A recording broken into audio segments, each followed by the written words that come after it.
আমি আজকে একটা হ্যাক নিয়ে আপনাদের কাছে চলে এসেছি। তো এটা হচ্ছে একটা 8 ইঞ্চ ফ্রেম। এই 8 ইঞ্চ ফ্রেমটাতে আগেও অনেকবার কাজ করা হয়েছিল, তো তার জন্য এর আশেপাশে অনেক রকম ডাস্ট রয়ে গেছে।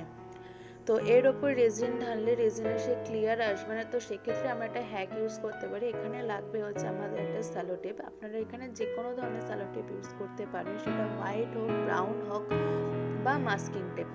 এবার আমরা এই স্যালো টেপটাকে মোল্ডের ওপর প্রেস করব, যাতে মোল্ডে থাকা সমস্ত রকম নোংরাগুলো স্যালো টেপের ওপরে আস্তে আস্তে উঠে যায়। আপনারা দেখতে পাচ্ছেন কেমনভাবে মোল্ডের সমস্ত নোংরাগুলো স্যালো টেপের ওপর উঠে গেছে। এখানে আমি ভালোভাবে আপনাদের দেখাচ্ছি, দেখে নিন। একই রকম ভাবে এবার বাকি জায়গাগুলো থেকেও আমরা তুলে নেব নোংরাগুলো এই স্যালো টেপ দিয়ে। দেখুন, এবার সমস্ত নোংরাগুলো আস্তে আস্তে স্যালো টেপের উপর তুলে নেওয়া হলো এবং এই মোল্ডটা এখন কমপ্লিটলি রেডি হয়ে গেছে আমাদের রেজিনের ফটোফ্রেম তৈরি করার জন্য। এরকম আরও হ্যাক জানতে চাইলে অবশ্যই চ্যানেলটাকে সাবস্ক্রাইব করবেন এবং ফেসবুকে ফলো করে রাখবেন।